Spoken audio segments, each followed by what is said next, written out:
Salut Sam Wagner, Salut Pascal Lalancette, comment ça va? ça va bien toi? Pas pire. Bon Bon. dimanche, grosse fin de semaine de ton bord. Ben oui, on a joué à des jeux de société, on s'est vu vendredi soir C'est aussi vrai, chez on des s'est vu amis. vendredi soir, ça m'a pris toute la journée d'hier pour m'en remettre.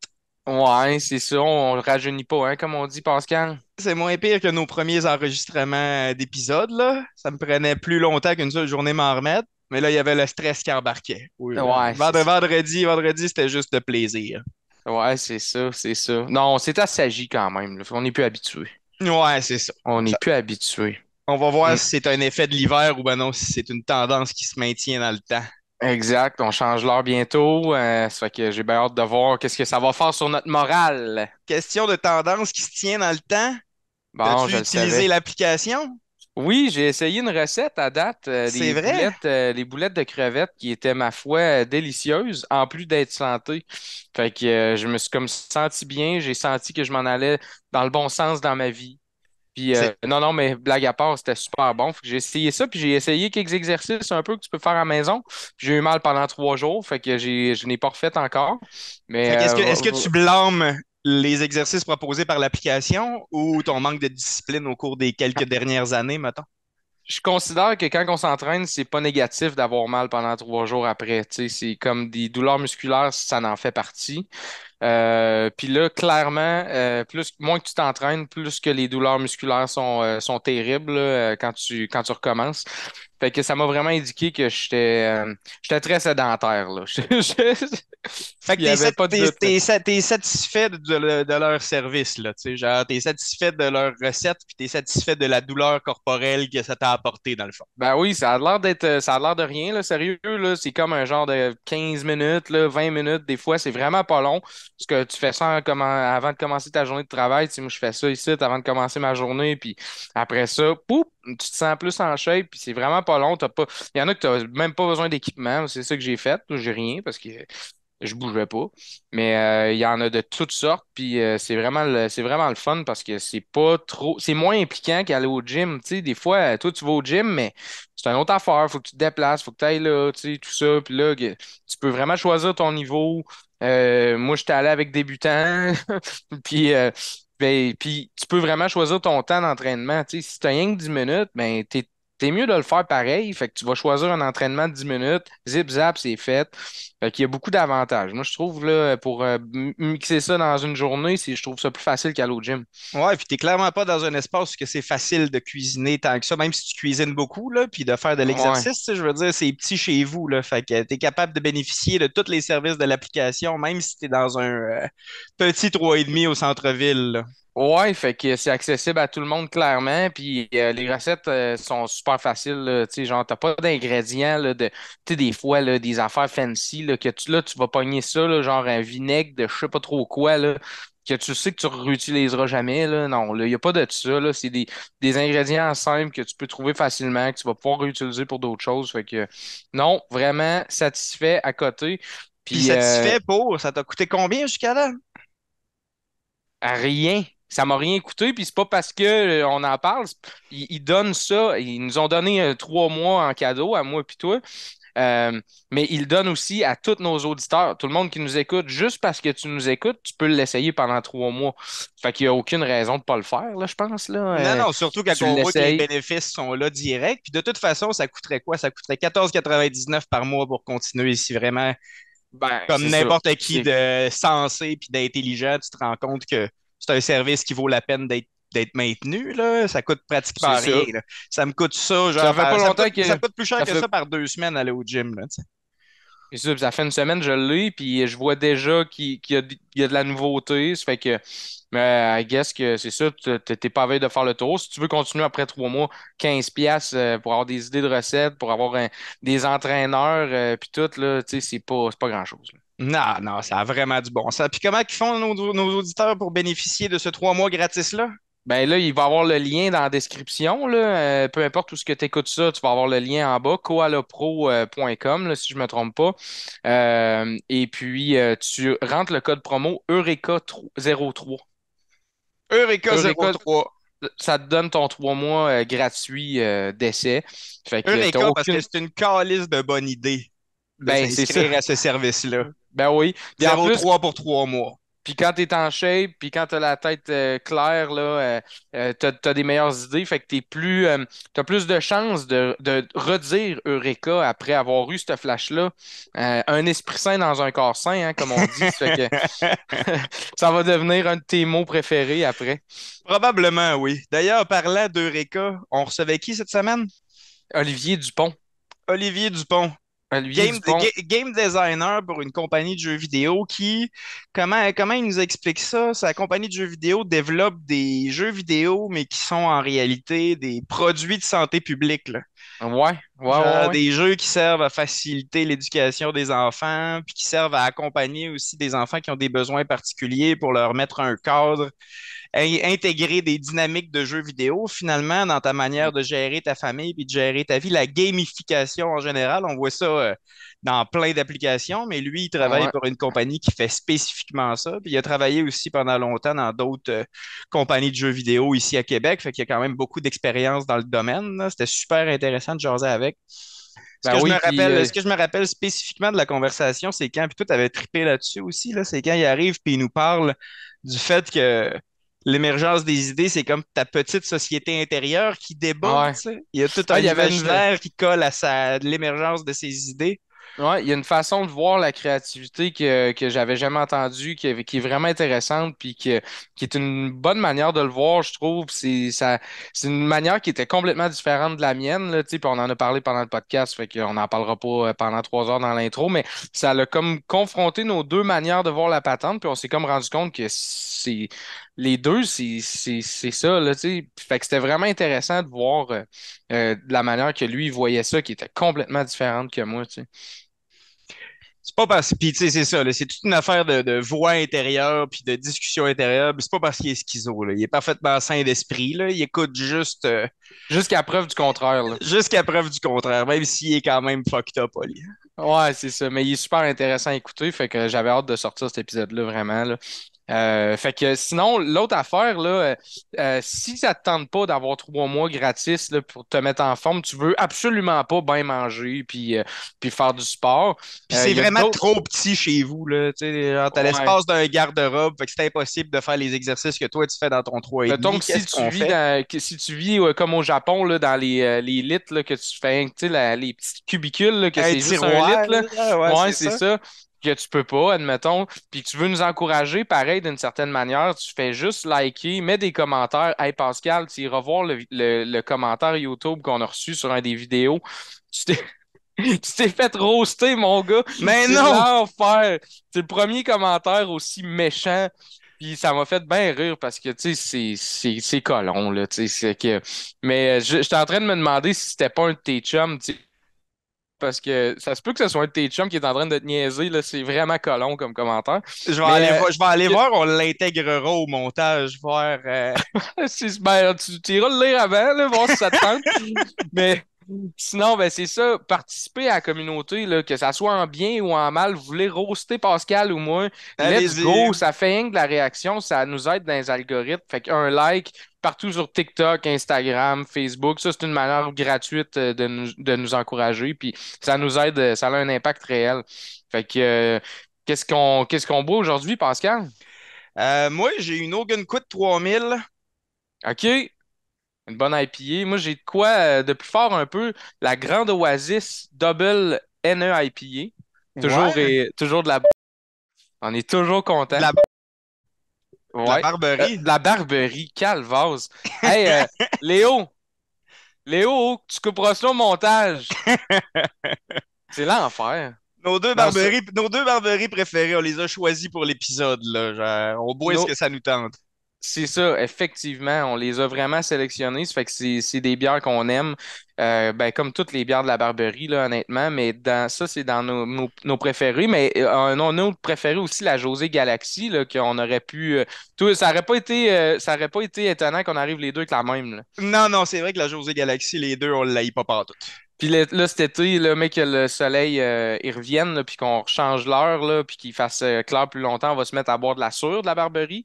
Fait que j'ai bien hâte. Ouais, notre prochaine intro, on pourrait la faire sur mon balcon, hein. Ça pourrait être une bonne idée. Faudrait s'amener un petit setup, là, puis on pourrait prendre notre première bière de balcon de l'année au soleil en même temps qu'on fait notre prochaine intro, genre. Ben là, c'est comme dans 2 semaines. Ouais, ça se peut, ça se peut. On verra comment ce qu'il fait.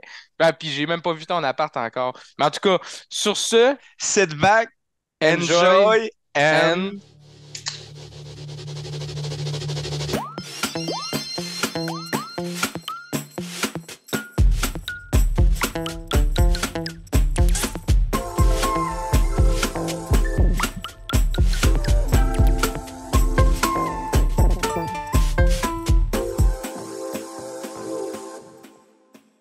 Vas-tu te rembarquer sur WoW avec la nouvelle expansion? Man, complètement. Là. C'est sûr, hein? C'est ma stratégie financière dans la récession qui s'en vient, c'est ça. C'est de d'y jouer aller à WoW. all-in dans la nouvelle expansion puis de vivre le metaverse avant le temps. OK. Ouais. C'est une bonne stratégie. C'est clair que tu dépenses moins que tu passes ton temps à grinder des Mythiques Plus. Là, Ouais, c'est ça. C'est vrai de ça. Ouais, moi tout, je me la pogne la semaine prochaine. Là. J'en parlais avec Guillaume. Là. Ça a l'air, mais les critiques puis les previews ont l'air bons. Là. Ils ont fait une crise de bel job avec le Talent Tree. Puis, genre, les 2 dernières expansions, j'ai pas trop trippé. Là. J'ai joué pas mal. J'ai joué beaucoup dans le temps de Légion. Là. On avait-tu joué ensemble? Possiblement. Possiblement, là. Ben, j'ai joué beaucoup à Légion avec Guillaume. Là. On était rendu pas pire. Hein. On pognait des pugs, mais on était quand même... Moi, je main heal, là. OK. C'est quoi le nom de ton bonhomme? Je pense que... Pranamax, je pense. Ouais, peut-être pas. Bref. Peut-être pas. Mais ouais, parce que moi, Guillaume, dans le fond, genre, Guillaume, il joue vraiment beaucoup parce qu'il a une même expérience que toi avec lui dans... Ah non, toi, c'était Legion. Ouais, moi, c'est Legion. OK, c'est bon. Fait que non. Quand ils ont starté les Mythic Plus pis tout, là, Legion, il y avait du bon contenu, là, c'était le fun. Là. Après ça, BFA, j'ai pas trop aimé comment ils avaient fait là, la campagne, là, puis tu sais, les îles, puis je trouvais que c'était du gossage, puis le endgame dans Shadowlands était juste plate à mort. Là. Ouais. Il y avait beaucoup de potentiel dans ces expansions-là, mais reste que ultimement, c'était tellement rendu c'est des checklists, là. C'est tout monté comme des checklists, puis il n'y a plus d'immersion, là. J'ai essayé le nouveau, j'ai essayé la nouvelle bêta. C'est prometteur. Tu sais, t'as plein de petites features, le fun, où est-ce que tu t'abandonnes à... T'es sur un dragon, tu voles, tu te promènes, c'est juste le feeling de conduite, de handling de ton dragon est plaisant, mais ça sert aucun comme système ou purpose comme MMO-esque. C'est comme des collectibles plus, là, quasiment. Là. Ben, c'est ça, c'est plus une approche comme... c'est un jeu pour être un jeu. Là. Il y a une balle à terre, t'apprends, puis tu taponnes ta balle, t'attires, t'as du fun seul, même si t'es pas dans un cadre de jeu. Fait qu'ils ont l'air d'avoir un petit peu plus cette approche-là qui est comme plus chill. Puis je suis quand même hopeful. Je pense que... Dans le skill design aussi, ils ont l'air d'avoir fait une belle job de ménage, là. Mm-hmm. Là, tu sais, c'est sûr, c'est Guillaume qui en parlait, puis tu sais comment il est, là. C'était... Il y avait beaucoup d'énergie et de détails dans sa manière de me parler de tout ça, mais il a l'air d'avoir plus d'interaction entre les skills, là. Fait que tu sais, une montée dans ta rotation pour t'assurer que t'as fait tes interrupts au bon moment ou que tes heals sont maintenus, tes dots sont maintenus comme il faut. Fait que là, tu sais, ça parce qu'à un moment donné, DPS, là, ça devenait machinal en tabarnak. Là, tu t'endormais. Là. Moi, j'ai arrêté de jouer DPS en groupe à cause de tout ça. Là, ultimement, c'est ça. 1, 2, 3, 4, 1, 2, 3, 4, 3, 3, 3, 4. Là, puis là, t'arrêtes pas. Là, puis genre, les combats sont interminables. Là. Au moins, healer, t'es sur le bord de ta chaise tout le temps, là, parce que quand tu connais pas trop bien la mécanique, il y a tout le temps quelqu'un qui est sur le bord de crever, puis ça passe vite, là, t'es content quand l'encounter est fini. Là, ouais, vraiment. J'ai exactement eu le même raisonnement que toi. Là. Je suis allé all-in dans le train du healing juste parce que y a pas vraiment de skill cap. Là. Puis plus que les gens font des erreurs, plus que ta job est le fun, puis elle est stimulante, puis il faut que tu poke un mole. Mais pour vrai, le nouveau système de Talent Tree qui s'en vient, tu sais... Oui, c'est du gossage, mais tu sais, comme moi, je vais rejouer DPS pour la première fois dans cette expansion-là, c'est sûr. Tu peux vraiment te faire plusieurs builds viables. Il y a quand même de la variété. C'est clair. Tu peux expérimenter. Tu as le goût d'expérimenter. Il n'y a pas de coup à comme changer tes talents. On dirait vraiment là, qu'ils ont décidé, OK, fuck that. On élimine toute forme de rigidité qu'on avait. Puis on laisse les gens comme être un petit peu plus wild, essayer des affaires, être plus créatifs avec leur build. C'est un peu ça le move qu'ils avaient fait puis qu'ils ont maintenu avec Diablo 3. Là. Au début, le monde il chialait vraiment avec Diablo 3, mais finalement, ça fait... Tu sais, là, tu le vois avec les challenge runs puis des affaires de même. Il y a des builds fucked up là, que t'aurais pas pensé faire, qui sont pas tiers 1, pas en tout, puis sont le fun à jouer. Là. Faut que tu prennes le temps de comprendre là, comment que ça marche pour être capable de passer le donjon dans le temps que t'as à faire, puis... ça risque de créer des dynamiques qui vont être le fun à faire. Là. Mais ouais, ça donne des options aux joueurs. Là, on joue pas tous de la même manière à des jeux, puis on s'intéresse pas tous aux mêmes affaires. Puis je veux dire, il y en a que leur seul trip, c'est de faire des builds complètement whack, puis d'être capable de passer du content minimal avec ces builds whack-là. Puis c'est ça le jeu. Puis il y en a d'autres qu'il faut vraiment que ça soit comme peak performance. J'ai vraiment hâte de voir. Pour vrai, là, ils ont clairement mis le paquet. Ils ont mis l'équivalent comme de 2 teams de développement là-dessus. Ils sont allés pogner comme toutes leurs grosses têtes de design qui étaient sur d'autres projets, qu'on ne sait pas qu'est-ce qui se passe avec eux. C'est vraiment en mode panique, ben raide. Fait que, ouais. Pour moi, c'est l'expansion que ça passe ou ça casse. Là. Ah ouais. Parce que là, ça fait ça fait quand même... Ça fait 2 expansions, fait que ça fait quasiment 6 ans là, que ça bat de l'aile puis qu'ils ont de la misère à garder. C'est quoi le plus gros compétiteur à WoW? Parce qu'avec les années, il y en a. C'est quel qui s'est démarqué le plus, qui pourrait vraiment être considéré comme un compétiteur? Les deux plus gros, je pense, c'est Final Fantasy XIV puis Guild Wars. Là. Ouais. C'est parce...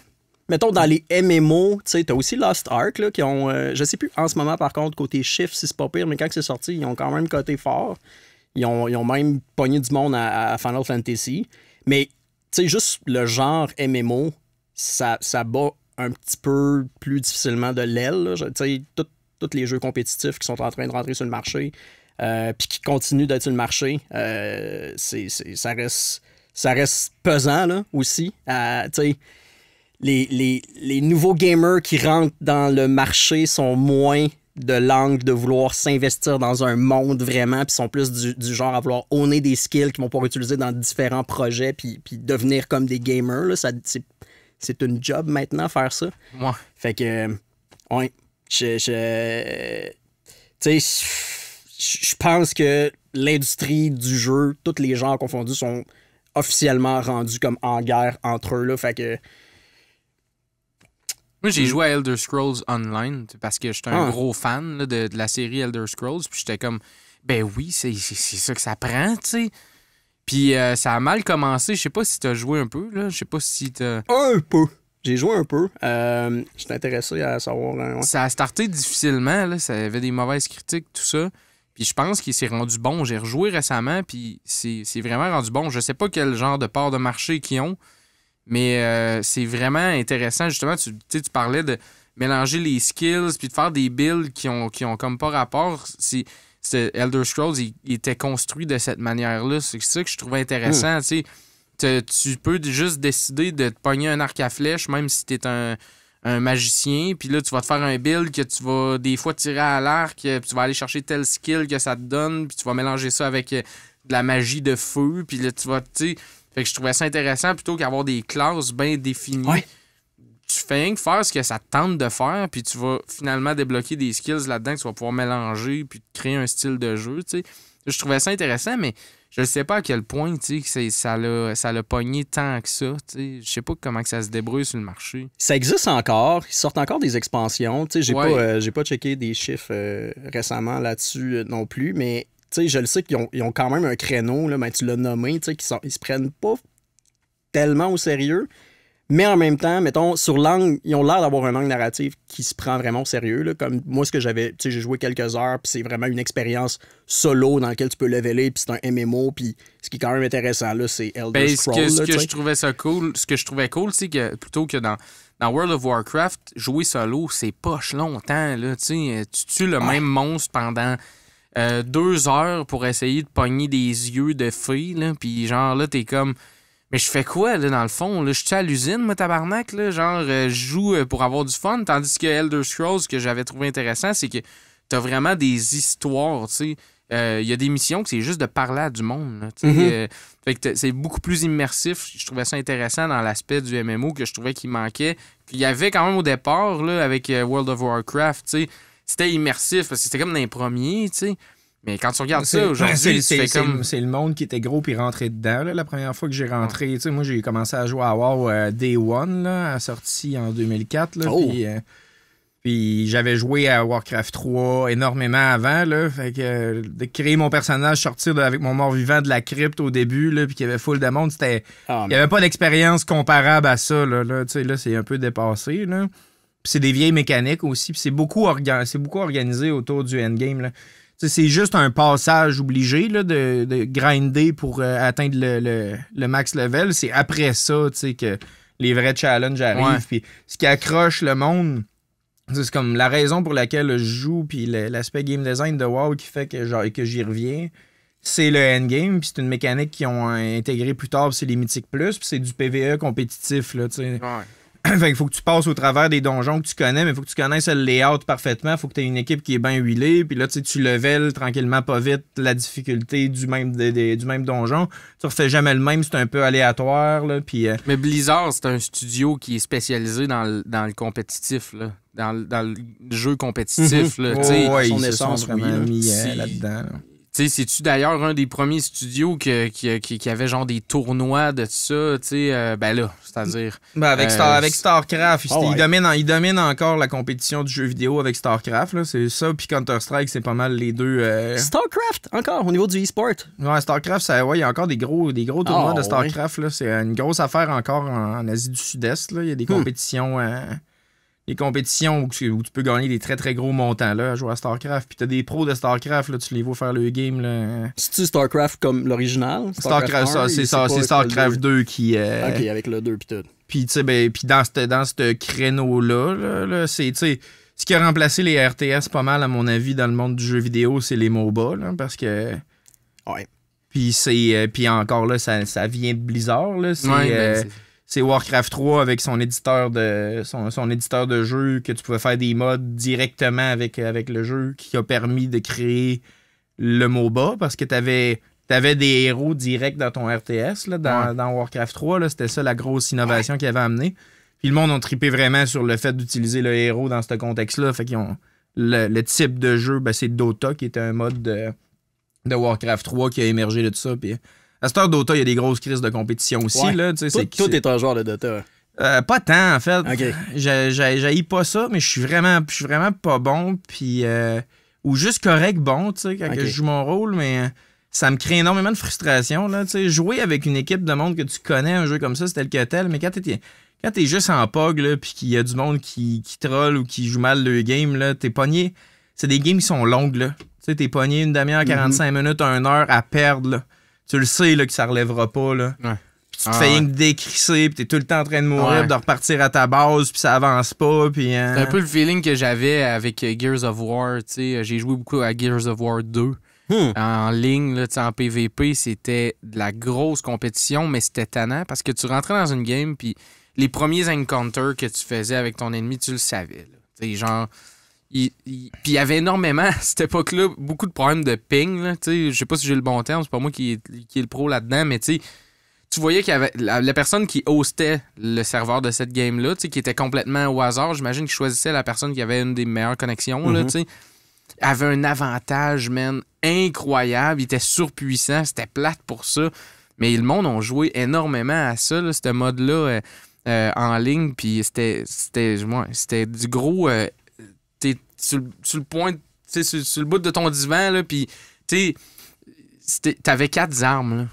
Puis c'était des combats de shotgun, là. Les gars devenaient des ninjas, sautaient ses murs, puis c'était comme un combat de qui bouge le mieux, pour comme un peu, intimider son ennemi, puis c'était fou, c'était... Mais ouais, j'ai joué longtemps à ça, mais ça a évolué à cette heure, là, je pense qu'il y en a plus de problème de même que, c'est comme... Celle-là qui host la game, il y a un avantage, puis c'est plate pour tout le monde, là, tu sais. Ben, Depuis je ces sais pas, je pense systèmes-là. pas à ce point-là, du moins. Là. Ouais. I don't know si. Mais, tu sais, je sais là, qu'il y a des gens, des pro-gamers qui déménagent à des endroits, tu sais, qui vont carrément Ah, habiter à des places parce que la connexion est meilleure, puis ça leur permet d'optimiser le petit pourcentage de plus, puis ça se fait, là, mais pas autant de ce que tu Ben, dis. il y avait là. un problème avec ce Ouais. jeu-là. Vraiment, là, il était mal designé pour ça, mais c'était le fun pareil. C'était addictif à la mort. Gears 2, là, ça fait longtemps, là, ça fait quasiment 15 ans. Là, que Ouais, c'est sorti, ben oui. là. Ah oui. Internet n'était pas ce qu'il était. Là. Tu sais, à cette heure, quelqu'un d'ordinaire a une connexion à 400 mégabits par seconde chez eux. Puis, C'est rarement un enjeu, je pense, pour vrai, là, la connexion maintenant. Fait que là, toi, c'est ça que tu fais. Tu fais du game design. Ouais. En ce moment, en fait, c'est ça mon background.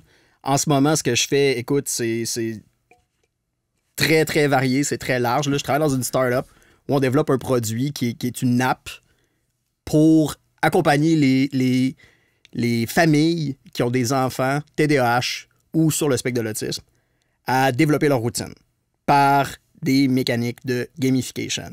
OK. Fait qu'il y a du stock là-dedans, il y a comme large à couvrir. C'est quoi ça, la gamification? C'est l'application des mécaniques de jeu dans un contexte qui n'est pas jeu. T'sais, pour faire ça comme vraiment large, là, fait que t'sais, quand tu joues à un jeu, t'es au courant que tu joues à un jeu, il y a une structure qui est un jeu, puis tu le fais dans le but de jouer à un jeu. La gamification va concevoir des expériences qui vont pas nécessairement prendre en considération que tu es en train de jouer à un jeu puis que tu veux jouer à un jeu. Elle va te faire jouer à un jeu. OK. Fait que c'est un petit peu ça qui se passe comme avec dans le cas de notre produit, de l'application, c'est un petit peu ça qui se passe avec les enfants, aussi avec les parents. Mais tu sais, juste naviguer sur une app comme LinkedIn, juste la manière que c'est structuré, c'est gamifié, même si nulle part t'as pas d'éléments qui t'indiquent explicitement que t'es dans un jeu. Parce que dans LinkedIn, quand que je suis sur LinkedIn, j'ai vraiment pas l'impression d'être en train de gamer. Là. Non, c'est ça, exactement. Mais tu sais, la manière que c'est structuré, eux autres, ils sortent beaucoup de features gamifiés qui enlèvent par après. Mais il y a eu un buzz où les gens étaient vraiment en mode « OK, donne-moi des recommandations, je vais te donner des recommandations. » Tout le monde se donne puis reçoit des recommandations. Puis basically, tout le monde voulait faire monter leur score de recommandation. Ça n'avait aucune valeur parce que ultimement, les gens, quand tu recevais une recommandation, tu te donnais une recommandation. Fait que tu ne peux pas te fier à ce que ça sert, à légitimiser les profils professionnels. Mais les gens ont eu Vraiment embarqué là-dedans. Grosse adoption, gros engagement. Puis ça, c'est un bon exemple de gamification. Mais nous, ce qu'on fait, c'est pas juste ça. Là, on a un jeu vidéo dans l'app que l'enfant peut jouer, là, qui est un platformer 2D. Puis, je veux dire, quand le parent a validé les tâches qu'il a faites, ben, l'enfant peut aller jouer à son jeu. Puis, quand il a terminé son niveau, ben, demain, il y a d'autres tâches. Tu vas pouvoir continuer à jouer à ton jeu. Fait que, nous, on mixe carrément game design, gamification. On accompagne le parent aussi. Dans le cas des enfants qui sont issus de la neurodiversité, des fois, les parents ne sont pas dans cette catégorie-là non plus. Puis ça peut être challengeant, ça peut être difficile à comprendre, tout ça. Fait qu'on les accompagne aussi. Puis de la manière qu'on les accompagne, mais pour pas que ça file comme « Hey, l'app est en train de me dire que je suis un mauvais parent », on gamifie ça. Ben, c'est pas ça le message, là, c'est juste comme une différence de fonctionnement qui est fondamentale. Fait que des fois, c'est tough, tu sais. Fait qu'on essaie de smoother out tout ça avec ça. Fait que mon rôle, c'est de dans le fond, je suis comme directeur de jeu et de la gamification de notre app.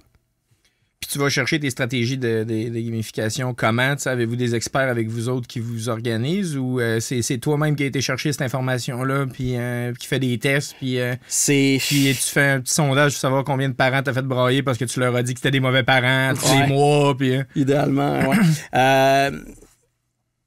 Un peu de tout ça, en fait. C'est sûr et certain que, tu sais, l'app est techniquement un produit médical avant d'être un jeu. Donc, c'est sûr que oui, on a des experts là-dedans qui nous accompagnent. Là. C'est pas moi qui va décider comment comment encadrer un parent avec son enfant qui est sur le spectre. Je suis absolument pas la personne la mieux placée pour faire ça. Fait que oui, on a accès à des experts pour ça. Mais oui, on est vraiment, vraiment aussi énormément dans le feedback. Là. On n'est pas... Moindrement qu'on a des users, là, on essaie vraiment de connecter avec eux puis de leur donner des opportunités de nous fournir du feedback. Puis on fait ça beaucoup très collaboratif. Là. Mais sinon, écoute, c'est du game design typique, classique de oui, il y a une portion ultimement... C'est quelqu'un qui, ben dans ce cas-là, moi, je suis dans ma douche, j'ai une idée, puis je fais un one-pager, je la pitch à une équipe, je regarde c'est quoi le buy-in, on fait des prototypes, on l'essaye, on recueille du feedback, puis le bon vieux processus itératif de créer quelque chose. Mais c'est vraiment un mélange de tout ça. Là, t'sais. Avant, dans l'industrie du jeu, c'était beaucoup moins... ça dépend de beaucoup moins de gens, puis il y a beaucoup moins d'impact grave, mettons, si, tu sais, quand je travaillais dans l'industrie, je veux dire, le pire qui pouvait arriver, c'est juste, ben, ce que j'ai fait est pas aussi le fun que je pensais. Mais là, en ce moment, c'est la conséquence que ça pourrait avoir, c'est comme faire en sorte qu'un enfant se désorganise, puis comme, c'est quand même des implications, c'est ça, un peu plus importantes, là, fait que c'est moins, c'est un petit peu plus restreint, contrôlé, avec raison. Mais c'est des contraintes qui stimulent la créativité. Là, reste que c'est un milieu tellement fertile. Là. Je veux dire, c'est fou que aujourd'hui, une équipe de développement de jeux vidéo peuvent créer un médicament là, comme aux yeux de la loi. Là. Vraiment, ça peut être comme tu fais des pilules qui sont des apps que tu peux te faire prescrire avec suivi médical officiel, tu sais. On est là. Fait que c'est quand même intéressant. Puis le game design, là, tu dis, j'ai une idée dans ma douche, j'arrive avec un one-pager. Tu sais, comment ça marche, tu sais? C'est-tu juste de mixer des éléments de jeu que tu as déjà vus ou t'arrives-tu avec une mécanique qui est... T'as-tu déjà proposé une mécanique qui était jamais vue avant? Ou c'est quoi le processus qui va en arrière de ça, de développer un jeu?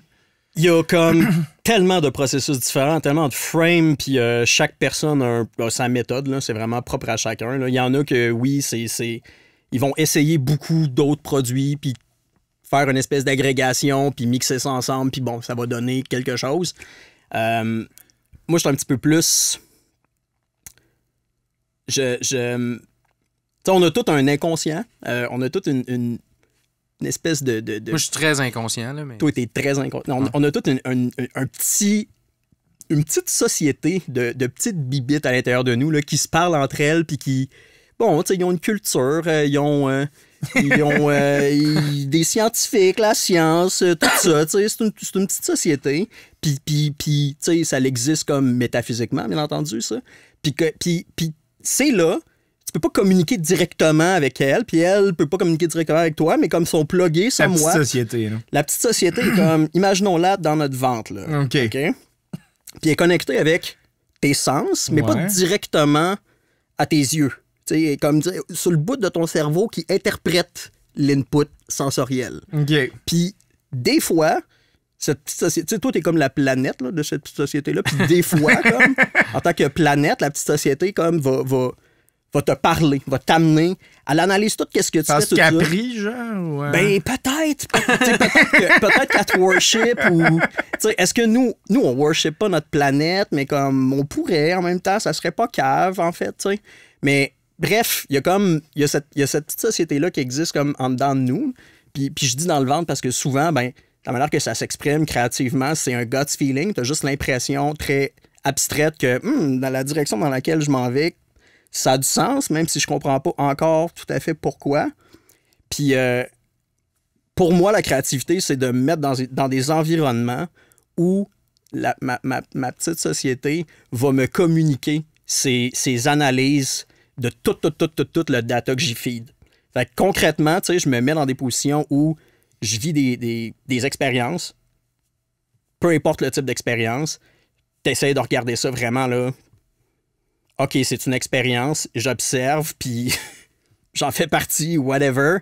Okay. Puis un moment donné, ben, ta petite société, comme eux autres, ils ont une équipe de scientifiques, ils analysent tout ça, puis ils te donnent une réponse par rapport à ça, ils te donnent un insight. Puis là, toi, ben, ton conscient, tu le reçois, puis t'es comme, what the fuck? t'as un flash, puis t'es comme, hein, qu'est-ce que je fais avec ça? Puis là, mais tu sais, pour toi, ta petite société, ça se peut que ça soit ça se peut pour toi que ça soit un parasite. Fait que quand t'as des flashs comme ça, t'es comme, non, j'écoute pas ça, puis ça n'a pas rapport, puis comme, tu l'ignores. Mais tu sais, il y en a d'autres personnes qui, au contraire, vont faire, ah, OK, c'est intéressant, c'est un peu random. Est-ce que c'est une pensée intrusive? Qu'est-ce que ça veut dire? Pour moi, c'est ça. C'est de suivre ces petits insights-là, puis ces petites pensées intrusives-là, de l'angle dans ce contexte-là du jeu vidéo, d'une mécanique de jeu, puis de me mettre dans un environnement où ça, ces flashs-là, ces insights-là arrivent le plus souvent possible. Quel genre de situation dans laquelle tu t'es mis, mettons, récemment pour avoir des insights? Qu'est-ce qui crée une manifestation de tes citoyens avec des pancartes dans ton ventre? Oui, c'est ça. Mais pour vrai, c'est même pas des jokes, là. C'est super cliché, mais la douche, il y a des journées où je le sais qu'il faut que je output, puis où est-ce que, tu sais, on a beaucoup de problèmes et peu de solutions. Je vais prendre 3 à 4 douches dans la même journée. Ça fait-tu monter ton bill d'hydro, mettons, que t'as besoin d'avoir des idées? Probablement. En plein hiver. Je mine les idées avec... Ouais. Mais... ouais, non, c'est ça. Ben, pour répondre à ta question, en fait, récemment... Tu sais, c'est pas... je dis ça sonne wild, là, ça sonne comme partir pack-sac à quelque part, puis... je veux dire, il y a des gens qui sûrement... Je pensais plus aller se positionner en observateur dans un orgie à l'euro, genre, puis prendre des notes, là. Intéressant. Ouais, je le note. Ouais, c'est pas pire. Mais tu sais, c'est ça, c'est que c'est pas obligé d'être particulièrement wild, là. Ça peut juste être comme, écoute, je vais aller prendre une marche, puis je vais vraiment, for some reason, faire du voyeurisme sur qu'est-ce que les gens font dans la rue. Là, je parle pas de voyeurisme sexuel, là. Je parle de juste comme... observer les gens qui marchent, puis qu'est-ce qui... Puis tu sais, juste laisser un peu ton cerveau tomber dans l'une consciemment, puis tu sais, avoir cette espèce de point de vue-là ben, comme un enfant a, là, tu sais, tout est une opportunité, tout est une... tout est... Il y a des lignes entre lesquelles tu peux lire dans essentiellement toutes les situations, puis si tu essaies de lire un peu à l'intérieur de ça. Souvent, c'est n'importe quoi, là. Tu sais, c'est pas nécessairement tout le temps des actionable insights, mais il y a des pistes intéressantes des fois, puis je pense que c'est un peu ça, là, la pensée divergente, là. Fait que ça peut vraiment être des situations super, super communes, puis c'est juste de vraiment y aller en ayant le moins de parti pris, le moins de jugement, l'esprit complètement ouvert, observer, laisser aller la curiosité. Tu sais pas quand est-ce que... Tu sais pas quand est-ce que ça va popper. Y a-tu... le calme, ça t'aide-tu, justement? Tu dis d'aller marcher, prendre une douche. Genre, moi, les meilleures idées que j'ai eues, c'était à la pêche. Là. Après 3 jours, là, qu'il n'y a pas de musique, il n'y a rien. Là. Ouais. T'es comme, genre...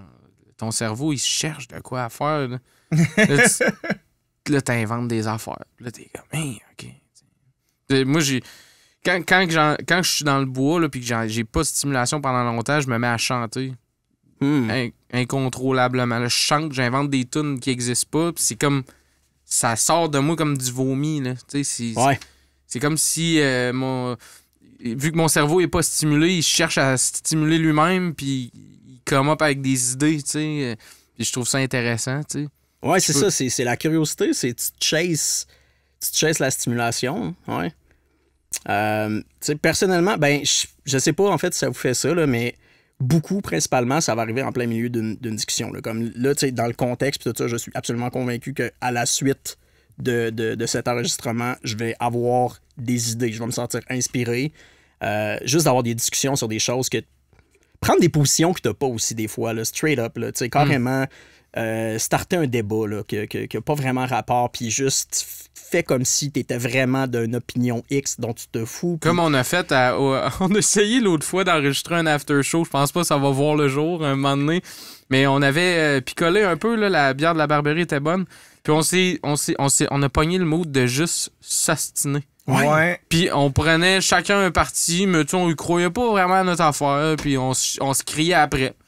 C'était quoi mon point principal? C'était que Coldplay, c'est de la merde, je pense? Non, c'est que... Radiohead, c'est de la merde. Non, Bloodhound Gang. Non, Bloodhound Gang, c'est un esti de bon band. Mais moi, je te disais que c'était de la merde. Ouais, c'est ça. Puis je disais que c'était meilleur que Radiohead. Puis là, j'étais comme... Mais c'est pas parce que j'étais chaud, je suis encore d'accord avec ça. Non, mais j'essaye d'y montrer de la haute culture musicale. Du Sunlux, du Radiohead, tu sais, des vraies affaires qui vont te chercher dans le cœur, le Bloodhound Gang, tu sais. You and me, baby, me. Hey, tu sais, c'est comme ça va, là, Pascal. T'es pas récupérable, tu sais. C'est pas parce qu'on On était chaud. repartira pas là, le ouais, débat, là, mais il y avait de quoi d'inspirant là-dedans aussi, tu sais, il y a de quoi de le fun. Tu fais comme juste... Hein, tu débattes des idées qui sont complètement inutiles, mais ça stimule de quoi, tu sais. Puis tu ressors de là, t'es inspiré, puis ça peut amener d'autres choses après, c'est comme tu dis. Ah ouais, si t'es game un peu de te lancer dans le vide, puis de pas nécessairement chercher à performer, c'est un selon moi, un excellent sweet spot, justement, pour la créativité, là, tu sais, Je relate aussi avec la pêche, là, comme à la pêche, puis juste, il y a tellement rien à faire que oui, tu finis par t'inventer des affaires. Ton cerveau finit par comme, hey, ça pourrait arriver, ça pourrait arriver, ça, parce que c'est définitivement pas en train d'arriver, tu sais. Ah, c'est ça. Fait que, ouais. C'est beaucoup de... Tu sais, tu le contrôles pas. Je le sais, il existe des stratégies, là. Il y a des gens qui font ça dans la vie, puis c'est ça leur trip, ils sont très outcome-oriented, puis c'est, OK, je vais optimiser des manières... je vais suivre des frames pour consciemment générer des nouvelles idées, puis de ça, comme nourrir la créativité d'une équipe ou moi-même, ou de tout le temps être dans cette dynamique-là, de outputter du creative insight. Puis personnellement, je trouve juste pas ça le fun. C'est... Mais prendre 3 douches dans la journée, c'est un peu une manière de causer puis de conditionner ça. Là, oui, t'sais. En effet, mais selon mon système, mais je suis persuadé que c'est pas efficient, là. Ouais, c'est pas scientifique Convaincu pour tout le monde. C'est pas une absolue vérité là, pour tout le monde. Là, je recommanderais toi, pas ça ça marche. à des gens, mettons. Là, mais en fait, oui, je le recommanderais, mais je garantirais pas. Essaye de voir si ça marche pour toi. T'sais. Exact. Mais, OK, c'est bon, ça. Le podcast est fini. Cool, man. La discussion ouais, était malade. C'était intéressant. Non, mais c'est super intéressant de rentrer là-dedans, tu sais. Puis, toi, t'avais une question, je pense? Oui, ben en fait, c'est parce que tu parles bien gros tu compares au monde qui sont outcome-oriented, puis tu parlais de pensée divergente. Puis tu sais, c'est cet aspect-là sur lequel je suis curieux. Qu'est-ce que tu veux dire par pensée divergente? T'sais, comment que c'est différent? Parce que je veux dire, tu as besoin quand même là, d'aller chercher des idées pour faire avancer ton projet qui est ton projet médical actuellement, puis le kit, fait que tu es quand même orienté vers... C'est quoi qui est divergent ou... qu'est-ce que tu veux dire exactement par là? C'est quoi la différence dans ton processus par rapport à quelque chose qui est plus machinal? Parce que tu compares aussi avec tes expériences dans l'industrie à l'origine. Là, tu as travaillé pour d'autres business de jeux vidéo qui produisent plus à la chaîne, j'imagine, là, que ce que tu es en train de faire actuellement. Comment tu compares les deux manières de fonctionner? Ben, premièrement, ce que tu as dit, c'est un super de bon point. Là, comme moi, je le vois vraiment comme deux systèmes. L'affaire de la douche puis tout ça, c'est plus comme arrimé à ma définition puis ma vision subjective de la créativité. Il reste qu'au travail, c'est différent. Il y a des processus, puis oui, l'objectif, c'est l'outcome, puis la productivité, puis l'efficience, puis c'est possible d'avoir une espèce de mix des deux. Là où je pense... La portion où est-ce que ta créativité qui est outcome-oriented, tu as quand même besoin de la nourrir. Puis de la manière que tu vas la nourrir, ça, je pense pas que c'est le best d'y aller par des workshops ou des brainstorms à plusieurs, whatever. Je pense vraiment que faut que tu vives des expériences qui sortent du cadre qui est outcome-oriented pour... par la suite, ramener ça dans ton cadre outcome-oriented puis produire des outcomes avec. Je pense que c'est un petit peu ça comme la sauce secrète de la pensée divergente. Là. Mais quand je dis pensée divergente, c'est juste écouter une pensée intrusive. Là. Juste faire du contrarian thinking. Juste comme diverger pour diverger. Juste s'ostiner, là, c'est ça. Là, ça revient vraiment à ça. Là. Je comprends.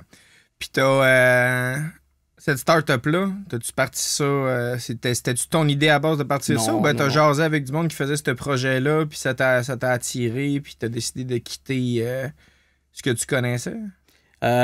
C'est pas moi qui ai starté ça. Ça a été starté il y a 4 ans. Puis j'étais à mon compte à ce moment-là. J'avais déjà quitté l'industrie. J'étais comme sur un totalement autre projet à 2 semaines de mon lancement, carrément. Puis je me suis fait approcher sur LinkedIn par un recruteur qui... Tu sais, toutes mes affaires de LinkedIn étaient privées. J'étais vraiment plus dans un mood. Ça me tentait plus de travailler dans l'industrie. J'avais été un peu burn-out, là, justement, de cet aspect-là, plus comme travail à la chaîne. Là. C'est une business dure dans laquelle travailler. Là. Le monde que je connais qui sont dans le jeu vidéo, là, ils ont tous à peu près la même expérience. Les crunchs sont tough, puis il y a beaucoup de compétition pour avoir... Parce que c'est un peu un rêve de flow, là, pour du monde comme toi puis moi, là, de travailler dans le jeu vidéo. Là. On game depuis qu'on est kid, fait que tu rêves de rentrer là-dedans. Il y a beaucoup d'appelés, puis peu d'élus jusqu'à un certain point. Tout le monde qui ont du talent en dessin ou en 3D, ou ils veulent tout ça. Fait que tu te ramasses avec des grosses jobs, avec des grosses responsabilités, des gros deadlines, puis finalement, pas des excellentes conditions, puis pas une super bonne compensation. Puis t'as pas beaucoup de liberté artistique souvent parce qu'ils veulent... ça devient des compagnies privées avec full d'investisseurs, puis ils veulent rien que tu ressortes la suite de ce que tu as sorti avant parce qu'ils savent que ça va se vendre. Fait que ta liberté créative est vraiment pas tant nourrie. Là. Mais ça tend à changer. Là, je veux pas non plus comme mettre toutes mettons, les studios AAA dans le même panier. Là, c'est vraiment pas le cas. Puis même, ça dépend aussi des projets, puis ça dépend d'où est-ce que tu es sur un stade de production. Puis je veux dire, j'ai travaillé dans du AAA, j'ai absolument eu des bouts où j'avais un très, très gros contrôle créatif, même beaucoup trop, considérant les années d'expérience que j'avais. Puis, tu sais, les gens prenaient des risques. Là. Il y avait quand même cette culture-là, c'était correct, mais reste qu'il y a des...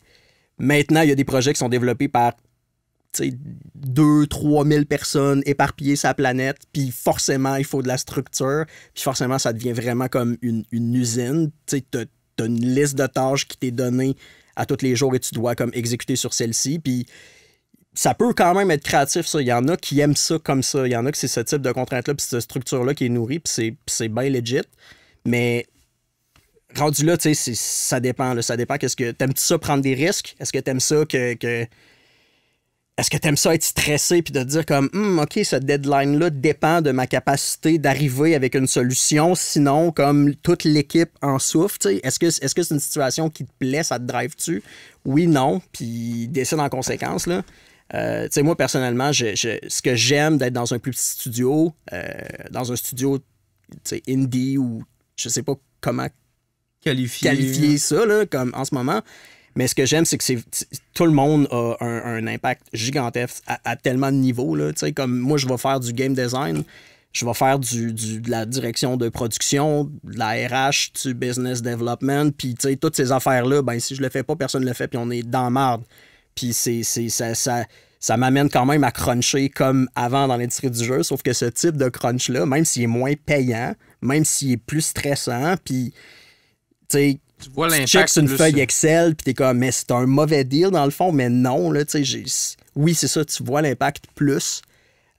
Puis le projet te stimule plus en général, ouais, c'est ça. Puis ça, c'est quand même une grosse currency, je trouve. Là. Je veux dire, mettons que tu as bien de l'argent, puis que ton besoin, c'est d'être stimulé. Même si tu as plein d'argent, ça veut pas dire que tu vas être capable de combler ce besoin-là. Là. Faut que tu aies cette notion-là de te tirer dans le vide, de vouloir avoir un impact, d'être aligné avec tes valeurs, tout ça ensemble. Ça s'achète pas.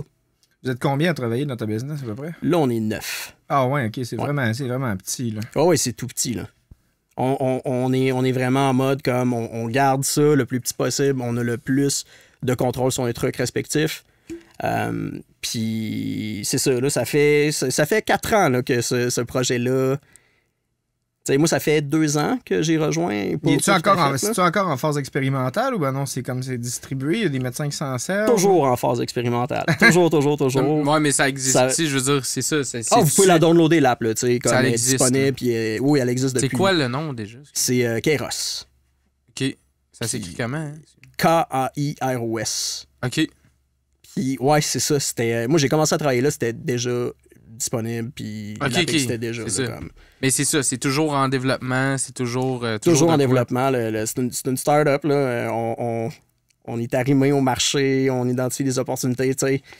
justement, là, comme pendant COVID, il y a des studios qui ont commencé à faire des médicaments qui sont en fait des jeux vidéo. Puis là, la FDA l'a approuvé.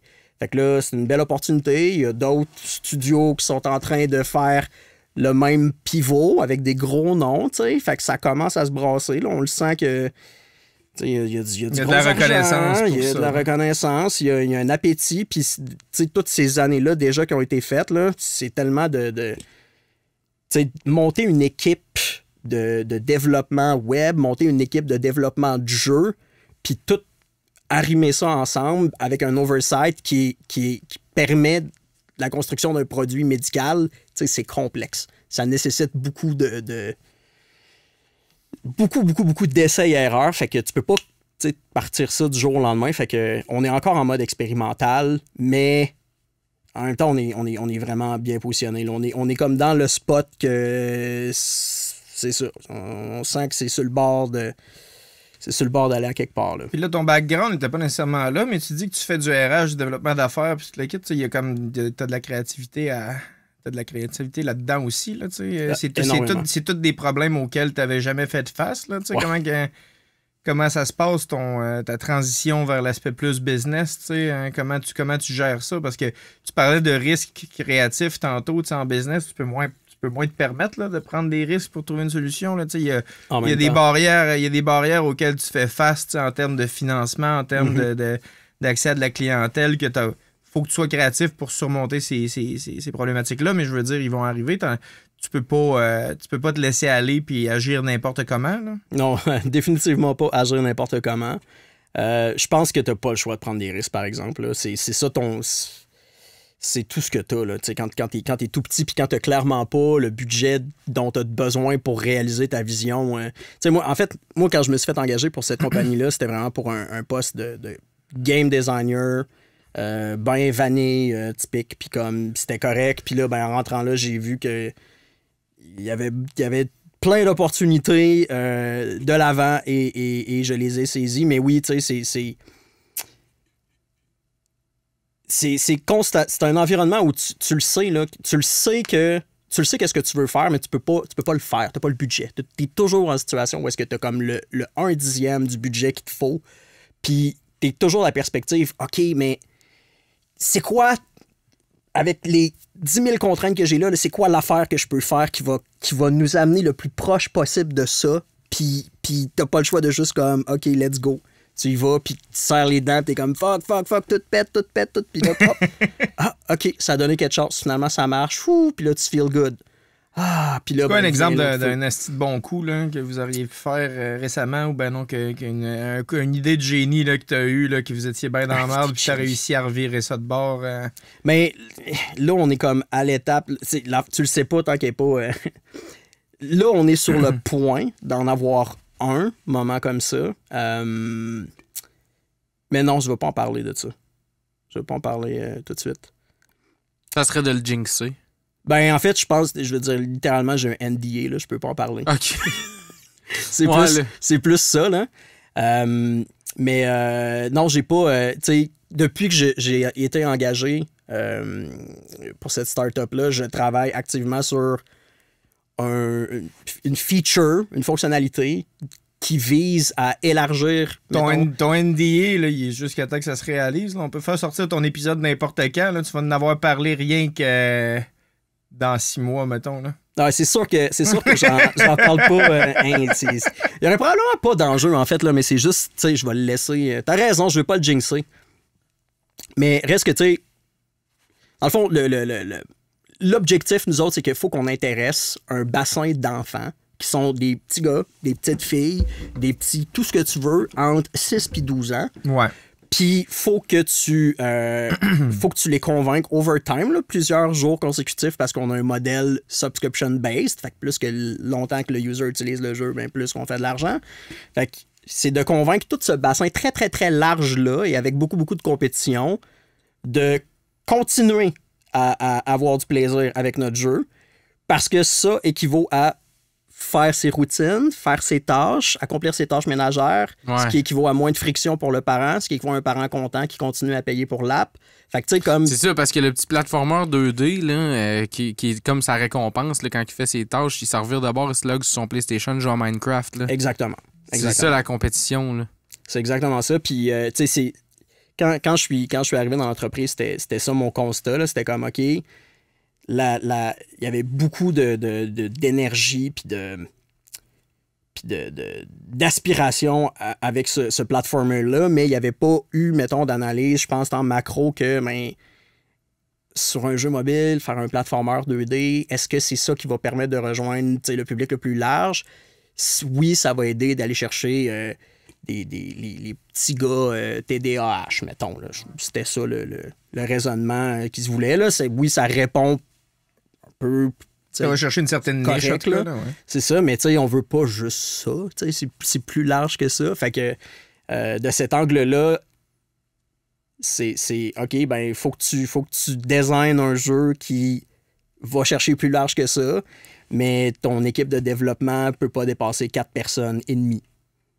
Puis ton budget de outsource est extrêmement limité. Fait que, côté art, fait que, tu sais, c'est des bons défis. C'est pas tout le monde qui aimerait vivre ce genre de défi-là. Mais moi, c'est spécifiquement ce pourquoi je suis bien dans cet environnement-là. Là, contrairement à... Tu sais, ce type de situation-là, tu vivras jamais ça en faisant du AAA, là, avec du budget. Non, ils ont tout leur département, puis ils ont du monde de talent dans tout, là, tu sais. Fait que... non, c'est cool, puis... J'ai vraiment hâte de voir qu'est-ce que ça va donner, là, mais c'est des défis créatifs vraiment, vraiment le fun puis large. Quand tu parlais de risque créatif tantôt, là, tu dis que même chez des gros AAA, ben formatés, puis ben drillés, il y avait quand même pas mal de risques créatifs qui se prenaient, là, ou que c'était possible, ou même trop, genre pour ton propre bien. Là, ça ressemble à quoi un risque créatif en game design, mettons? Ben, t'es imputable du fun. Fait que dans le contexte de développement de grosse responsabilité. C'est une grosse responsabilité. Moi, je mets ça sur le dos à Sam d'avoir du fun ici d'habitude. Puis ça marche pas bien. Ça marche pas bien. J'ai vraiment ça. On n'a pas de fun. Sorry, chum. Mais non, c'est ça. Je veux dire, quand t'es game designer, c'est ça ton imputabilité. Là. C'est ta responsabilité, c'est pas genre nécessairement que ça soit beau, c'est pas que ça soit le fun. C'est pour ça que t'es payé. Fait que... Normalement, quand tu as une équipe de 1000, 2000 personnes, il y a plusieurs dizaines de designers puis qui ont toutes leurs... Tu sais, tu as des designers de niveau, tu as des designers de jeu, tu as des sous-catégories là-dedans aussi, tu as des designers techniques, tu as plein de gens qui comme s'occupent du fun de certains morceaux du projet. Mais reste que ça peut arriver dans un studio AAA où est-ce que tu as plusieurs projets en même temps, puis que sur un projet, ça nécessite que tu prennes tout ton workforce de seniors pour des raisons XY, de timing puis de livraison. Puis ça, ce que ça fait, c'est que sur ton autre projet de plusieurs millions de dollars, ben, tu mets les ressources que tu peux mettre. Puis si c'est des juniors, ben c'est des juniors. Puis crème, ça fait des belles pièces de portfolio. Mais reste qu'il y a quand même des millions de dollars qui reposent sur cette décision-là. Puis c'est des choses, c'est rare, là, mais ça peut arriver. Là.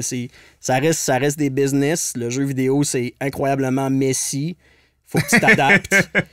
Puis c'est ça. Fait que, tu sais, c'est riche en opportunités aussi. Là. C'est vraiment pas... Ça tend, je pense, un peu moins vers ça, mais il y en a quand même. T'en as-tu un exemple de risque que t'as pris qui était au-dessus de toi, puis que t'étais vraiment pas sûr si ça allait payer, puis... Ça, je peux définitivement pas en parler. Oui, c'est arrivé. Si bon, on passe à une entrevue avec un gars de la CIA aujourd'hui. C'est ça, pour la CIA. Ah non, mais c'est quand même assez touchy dans l'industrie, ces affaires-là. Là, fait que non, tu sais, documents signés puis tout ça. Fait que je sais pas à quel point je peux aller dans les détails, mais oui, c'est absolument arrivé une situation pas mal comme qu'est-ce que je viens de décrire. Si on n'aime pas le studio, on n'aime pas le jeu, juste le concept général de l'idée, la philosophie derrière. Ben en fait, exactement ce que j'ai nommé comme exemple, c'est ça, c'est un peu ça qui m'était arrivé là. De te ramasser, de te ramasser comme lead sur un projet C, mettons, mais ouais. Ouais, sur un gros projet où est-ce que c'est juste par manque de workforce à ce moment-là d'avoir... C'est plus pour essayer de gratter sur le concept de game design parce que ça reste mystérieux dans ma tête, là, tu sais, genre, quel genre de mécanique tu peux avoir eu à inclure dans quel type de jeu qui aurait été un risque, tu sais, qu'on s'attend pas nécessairement à ce que ça aurait fonctionné, tu sais, on est capable d'en parler dans des termes... plus théorique, mettons, là, tu sais. Je veux dire, moi, il y a des projets, puis ça fait super longtemps que je travaille en TI, c'est ça mon métier, là, tu sais, puis je suis analyste d'affaires, fait qu'en jeu vidéo, ça serait comme producteur, là, ou autour de Scrum Master, mini chargé de projet, là, ça dépend, là, parce qu'ils n'ont pas d'analyse d'affaires en jeu vidéo, là. Ben, c'est les producteurs exécutifs, là. C'est des producteurs exécutifs, ouais, c'est tout à ça. fait. Fait que, puis tu sais, genre, je me suis ramassé là, dans des situations là, où il fallait que je pousse ma solution, là, puis que c'était évident, là, tu sais, où ça me semblait être la bonne, mais tu sais, puis là, puis il y avait vraiment du stress de l'autre bord, là. Une solution en particulier, c'était pour du transfert de données, là. C'est vraiment dole, là. C'est moins excitant pas mal que le jeu vidéo, mais tu sais, c'était transfert d'informations de manière sécurisée, puis il fallait qu'on choisisse une solution pour le faire, là, puis en fait, j'ai absolument aucune gêne à en parler ouvertement, là, parce que j'ai pas t'as d'NDA déposé là-dessus. l'idée des pigeons voyageurs, mais avec un le loquet. Le pire, c'est que tu vas rire, là, sauf qu'à un moment donné, là, on était tellement rendu avec des embûches pendant qu'on essayait de proposer puis de faire aboutir notre asti de solution, là, que je leur ai carrément proposé dans un meeting. Là. Sérieux, on va pogner des pigeons. Là. Mais c'est parce que... J'aimerais en savoir plus sur les pigeons. Je travaillais au ministère de la Justice à l'époque. Là. J'ai travaillé pendant plusieurs années là-bas. Puis dans un contexte de... Beaucoup de grosses organisations qui sont dans un contexte de transformation numérique qu'on appelle à cette heure. C'est beaucoup ça ma spécialité en TI, moi. Puis c'est de faciliter, là, tu sais... on a l'impression que les compagnies sont informatisées, tu sais, puis qu'ils utilisent la technologie à bon escient, puis tout le monde a un site web, puis tout, mais c'est très, très primitif, en fait, l'utilisation des technologies de l'information dans les grosses corporations, parce qu'ils ont fait un moment donné un gros pas, mettons, à la fin des années 90, début 2000, puis ils ont informatisé beaucoup, beaucoup de leur processus puis de leur gestion documentaire, mais ils n'ont pas fait évoluer ça depuis 25-30 ans, là. Fait que là, c'est des espèces d'écosystèmes hyper archaïques de... base de données à access, de fichiers Excel, d'envoi de courriel, d'archivage tout croche sur un paquet de serveurs. Tu sais, on est zéro à la page, puis il n'y a pas d'interface entre la corporation elle-même puis sa clientèle externe, généralement, qui est numérique, tu sais. Parce que tout ce système-là de gestion des données, il est imperméable, puis... Fait que ça crée des gros problèmes, là. Puis là, beaucoup de grosses organisations sont en train de faire ce processus-là, là, de réviser comment ils fonctionnent, comment que leur écosystème de données fonctionne à l'interne, comment que les systèmes auxquels leurs agents ou leurs employés doivent utiliser, ben, ils vont accéder à ces données-là, comment qu'on va partager ces données-là avec le public qui peut être de plus en plus autonome dans sa gestion des transactions. Puis, puis tu sais, dans le jeu vidéo, c'est très avancé, là, tu sais, des kiosques comme Steam puis, ou Epic Games ou n'importe quoi, ça fait longtemps qu'ils ont emboîté le pas. Mais au gouvernement, il y a du travail à faire en sacrament par rapport à ça, tu sais. En fait, il y a pas ben des services gouvernementaux auxquels vous pouvez penser, auxquels vous avez accès comme citoyen là, pour régler vos affaires avec le gouv, là, même si toute l'information est là. Là, bref, puis là, on travaillait sur quelque chose qui devait être assez simple. Puis c'était juste pré-pandémie en plus. Là, la pandémie nous a donné un gros coup de pouce dans ce projet-là, mais le but, c'était de trouver une solution pour... envoyer des jugements de manière électronique. T'sais. OK. Puis là, j'irai pas nécessairement jusqu'au bout de comment ce projet-là s'est passé puis où est-ce que c'est rendu aujourd'hui. D'ailleurs, je suis même plus... ça fait longtemps que je travaille plus là, fait que je suis pas certain de comment ça s'est terminé. Ouais. Mais une affaire qui est importante à savoir, c'est qu'un jugement, c'est public. À quelques exceptions près, là, des jugements en protection pour un enfant ou des jugements qui sont faits même aux criminels, mais pour quelqu'un de mineur, il faut faire attention à ce que l'information soit raturée puis des trucs comme ça parce qu'il faut pas... Il y a des protections pour les personnes, s'assurer que quelque chose qui est arrivé, quand tu n'étais pas majeur ou tu n'es pas considéré comme légalement responsable de ta personne, ait un impact le plus mineur possible sur ton existence d'adulte là, dans ta vie active par après.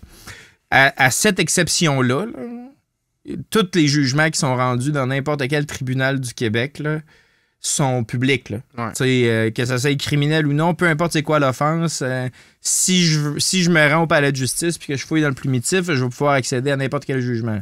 Puis la plupart sont même publiés par un organisme paragouvernemental. Fait que c'était pas supposé, tout ça pour dire, c'était pas supposé être un gros enjeu, là. Envoyer des jugements par Internet, là, tu sais. Moi, ma solution de base, c'était...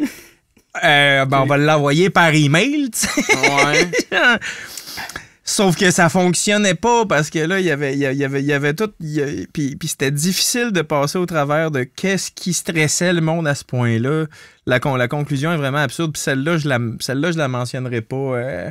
au micro, là, la raison pour laquelle c'était compliqué de même, mais ça l'a escaladé jusqu'au point où, à un moment donné, là, moi et ma collègue avec qui on travaillait là-dessus, on a trouvé plusieurs options, on a monté un dossier d'affaires par rapport à une solution qui est toute québécoise, une petite compagnie d'ici à Montréal qui fait de l'envoi sécurisé de bout en bout, hyper chiffré, avec leur propre interface. Puis là, il y avait comme un API qui permettait de connecter ça avec Outlook. Fait que, tu sais, il y avait documents qui sont publics. Des documents qui sont publics, puis que même les jugements en protection, je veux dire, sont imprimés, sont pliés en deux, puis sont mis dans une boîte à mal sur le bord de la maison, là. Tu sais, genre, généralement, chez des gens qu'on n'est même pas sûr que c'est vraiment leur adresse, là. Fait que, je veux dire, l'envoyer par courriel, à mon avis, le risque était inférieur. Là. Mais on a été jusqu'au point, à un moment donné, où il y a une compagnie d'évaluation en cybersécurité qui est venue nous rencontrer en meeting pour faire l'évaluation de la solution qu'on avait fini par choisir, puis qu'on était en train d'implanter puis de développer. Puis ils ont fait, sérieux, c'est un peu overkill, votre affaire, là. Genre, la CIA a pas des protocoles de sécurité aussi sévères que ça sur leur communication de paperasse, là, tu sais. Fait que props au ministère de la Justice qui prend vraiment au sérieux la documentation du public. Ouais, ben c'est ça, là. Tu sais, cette solution-là, ultimement, fait en sorte que définitivement, là, les jugements qui sont envoyés par courriel sont pas à risque de tomber entre de mauvaises mains, tu sais. Sauf si tu vas sur le site de la Sockige, tu sais, puis tu le télécharges toi-même, là. Ça n'a pas de sens. Fait que c'était ça, les pigeons. Ouais, c'est ça. Ben, tu sais, c'est parce qu'on proposait des affaires, puis on proposait des affaires, puis ça passait jamais, puis il y avait tout le temps du stress comme quoi la solution serait pas assez sécurisée, puis qu'il faudrait en faire plus, J'avais dit, ben, tabarnak, au pire, on prendra des hosties de pigeons voyageurs. Un pigeon voyageur, ça va y aller à une place, là. Tu sais, à moins qu'on le shot, là, genre. Non, mais on dirait que l'info qui nous manque pour la série sur Sunday, c'est pourquoi que c'était compliqué de même. Exact. Parce que c'est vraiment ça la question qu'on est en train de se poser. Là. Pourquoi c'était compliqué de même? C'est ça qui est fascinant. Là. C'est clairement pas ce que vous pensez. Là. Mais ça, je vais me garder une gêne et je dirais pas pourquoi c'était compliqué comme ça. Il y avait une pomme pourrite dans la gang, ça. Non, c'est pas... c'est vraiment bête, en fait, mais l'exemple est surtout intéressant parce que tu te ramasses dans des situations, tu sais, moi tout, là, j'ai été exactement dans la situation, ce que tu disais, là, tu sais. J'avais à l'époque très peu d'expérience, là, tu sais. J'ai été à ma deuxième job professionnelle, puis ça faisait pas longtemps que je travaillais là. Là maintenant, là, j'ai plusieurs années d'expérience en TI puis en gestion de projet puis dans ce type d'univers-là. Fait que, tu sais, j'ai été confronté à plus de situations, je sais plus comment faire passer les affaires, je vois les limitations, je vais arriver, puis tu sais, j'ai comme un portfolio de solutions possibles à des problèmes, là, tu sais, je peux revenir ou faire du mix and match, puis je me frapperais pas le nez à ce point-là, ou des contraintes comme celles que j'ai déjà vécues, ben là, je suis capable de comprendre, là, c'est quoi le thinking en arrière de tous les bloquants qu'on se faisait mettre.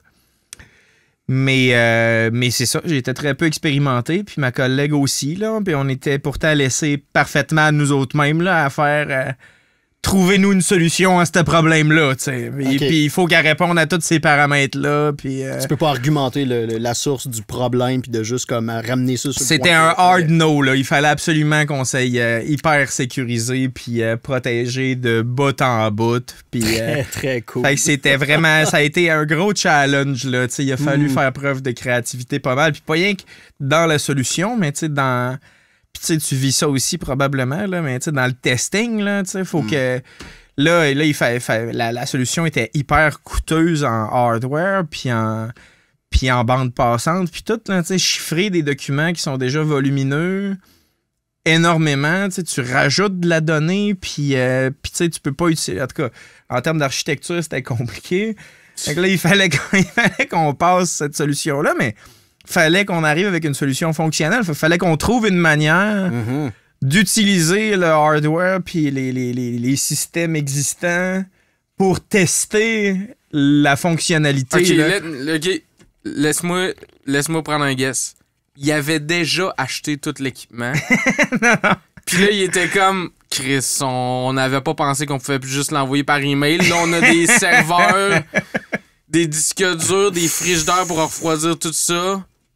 Non, Pascal, là, tu vas nous rentabiliser ça. Tu vas nous trouver tu vas nous expliquer... Tu nous trouveras pas une solution, tu vas nous expliquer pourquoi celle-là marche. Ouais, c'est ça. Mais combien de temps ça a duré comme tout ça? Puis comment tu te sentais dans ton début de carrière de mener cette offensive complètement absurde-là? Tu sais, c'était-tu comme... Ben, chaotique? j'avais pas l'impression que c'était une offensive absurde parce que je croyais au fait que c'était une bonne innovation de travailler sur la communication électronique de ces documents-là. Tu sais, c'était essentiel. Puis j'étais content de participer à ça. Puis c'était des belles responsabilités que ce soit qu'on me fasse confiance, puis que ça soit moi puis ma chum qui travaillait là-dessus, puis que c'était nos idées. Puis ça nous a fait faire des affaires cool en crise. Puis on a fait des projets pilotes, puis on allait voir du monde à Montréal. Puis tu sais...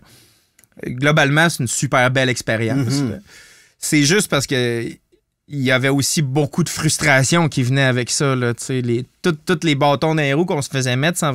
Puis c'est un excellent guess. Là. C'est des choses qui peuvent arriver. Choses qui peuvent arriver, hein? Mais je te dirais que c'était pas ça, par exemple. OK.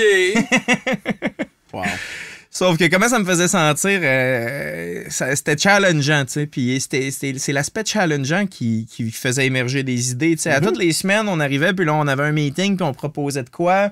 Une solution pour faire les tests, une nouvelle façon de faire fonctionner cet affaire-là, une nouvelle manière de... On parlait avec les gars de TI, puis on faisait « Chris, il y a un API là-dedans, ça pourrait pas s'accrocher. » Puis là, le monde faisait « Ah ouais, c'est une bonne idée, puis ci, puis ça. » Puis là, on refaisait notre dossier, puis on représentait ça. Surtout, gars, là, le nombre de disques durs qu'on a ici, on peut-tu utiliser ça? On peut-tu... Moi, je suis être dessus, man. Ça peut-tu servir à quelque chose? Tu sais, gars, on a-tu acheté ça pour rien, moi, tabarnak? c'est ça, là. Je lance ça de même, là. On a tout ça ici. Moi, je suis sûr, c'est ça.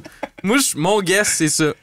Moi, j'ai le droit. J'ai le droit de guesser. T'as le droit de guesser. Moi, j'ai le droit de dire, je suis convaincu à 100% que c'est ça. Je ne rien, mais c'est pas un mauvais guess. Non, il est excellent. Mais bref, c'est l'aspect challenge là-dedans que j'aimais beaucoup. Tu sais, on avait beaucoup de latitude, mais on n'avait pas beaucoup de moyens. On avait pas beaucoup d'informations. Il n'y avait pas beaucoup de moyens. Il avait tout mis dans le hardware. Il savait pas quoi faire avec. C'ti.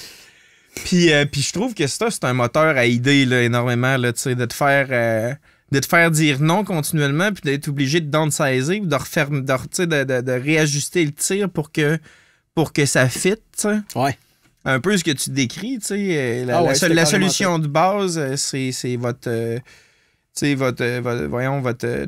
platformer 2D, qui est là, puis qui est un peu ça, dans le fond, la mécanique principale pour accrocher les liquides, puis d'arriver et de dire, bon, ça crée-tu vraiment un taux de rétention exceptionnel à l'application? Y a-tu un autre format de jeu qui pourrait être intéressant ou une autre interaction à avoir avec? C'était carrément ça le challenge. Ouais. Mais c'est encore ça le challenge. C'est quoi? Tu sais, t'as un peu d'expérience, là. C'est sûr qu'il n'y a pas une vérité absolue à ça, puis il y a sûrement 56 moyens d'y arriver, mais justement, qu'est-ce qui fait la différence entre un jeu que tu sais pas pourquoi, mais t'as pas vu le temps passer, puis là, j'étais supposé d'étudier, finalement, j'ai même oublié de manger puis de pisser. Là. Je fais quoi dans mon divan en ce moment? Là? C'est quoi la différence pour toi, tu sais, dans ton expérience qui fait qu'il y a des jeux qui sont addictifs, il y en a qui ne le sont pas, tu sais? Ben, c'est bon, propre à chacun, encore une fois. Il y a des profils qui résonnent plus avec d'autres approches. Mais l'élément que tu veux générer dans ton jeu, c'est ce qu'on appelle le flow state. Vous avez sûrement déjà entendu parler de ça. Là, ça me dit de quoi, en mode travail, ça arrive aussi. Là, quand en mode travail, en mode n'importe quoi, c'est quand le challenge que tu reçois est une petite affaire plus élevée que ce que tu penses être ton skill set. Fait que, autrement dit, tu as le challenge parfait pour ce que tu es capable de faire, puis tu es en situation d'apprentissage où est-ce que tu peux maintenir ce ratio-là constamment over time. Fait que quand tu es capable de créer une expérience comme ça là, dans ta progression, ben souvent, c'est ça que ça génère. Puis ça, ben, c'est pas obligé d'être dans un jeu, là. C'est une affaire de la vie courante, puis c'est ça l'espèce d'impression de « Ah, wow, le temps a tellement passé vite, j'ai rien vu aller. » Tu sais, c'est ça, mais cette affaire-là, en game design, on le chase vraiment beaucoup. Essayer de provoquer ça chez le joueur, c'est vital. C'est le core de toute la patente. Juste que tu aies le genre bon niveau de challenge. Mais pourquoi qu'il y a des jeux comme, mettons, Minecraft ou les Sims qui sont quand même reconnus comme étant des jeux addictifs là, pour les gens qui aiment ça? Là, absolument. Que, en fait, c'est plutôt des jeux qui sont... Tu fais ce que tu veux, tu décides un peu de ton niveau de difficulté. C'est-tu ça l'affaire? Plus qu'on est capable de choisir notre niveau de difficulté, on fait un peu qu'est-ce qu'on veut, puis comment qu'on feel, puis genre... Pour certains types de joueurs, c'est ça. Il y a d'autres types de joueurs que ça, en fait, c'est extrêmement anxiogène, là. Tu sais, de les mettre dans trop laissés à eux-mêmes. Il y en a qui... Tu sais, il y a vraiment de tous les types, mais dans un univers qui... Dans un carré de sable, tu peux pas mal te créer le challenge que tu veux, tu peux le moduler comme tu veux, t'apprends, puis c'est ça, le fun, c'est apprendre, là, essentiellement. Là. Fait que c'est extrêmement fertile. C'est pas obligé d'être compétitif, c'est pas obligé d'être consciemment skill-based. T'as juste besoin d'apprendre, puis de pas être dépassé dans le processus. C'est excellent. Tu l'entends-tu, toi, Pascal? Oui, je l'entends, mais j'irais prendre une petite pause. Ah, c'est l'heure de la pause? Ouais. Puis après ça, moi, c'est parce que moi, je l'entends depuis à peu près... Oh, oui, ça sonne. Depuis que je parle, là, vu que c'est critiquement pas intéressant, on dirait que ça arrive plus vite dans ce temps-là. Non, c'est pas vrai. Mais c'est l'heure tarot, juste après la pause. Wow! Ouais. Il y a comme un jeu en dehors du jeu. Puis tu veux ça, là, c'est crissement. Il y a encore des gens qui jouent au jeu, puis il n'y a plus de support, il n'y a plus rien, là, puis comme leur trip, c'est juste de glitcher le jeu, là. C'est comme le nouveau cheat code, là. Ouais, c'est ça. Là, ben, tu vois, les records de speedrun pour Ocarina of Time sont beaucoup basés là-dessus, là. Ouais. Tu pètes Ganon avec des crustiques, là, à la fin, là. Oh, man. Un masque à la... Un Guy Fawkes.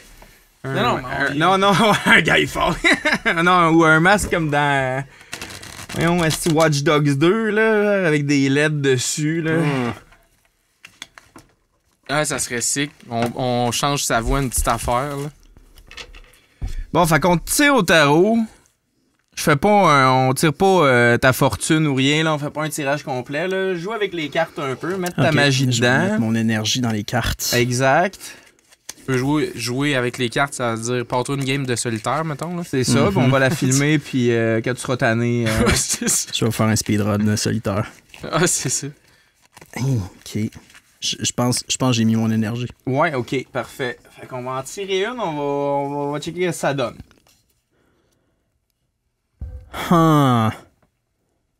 Le hiérophante. Hiérophante, c'est le pape, là.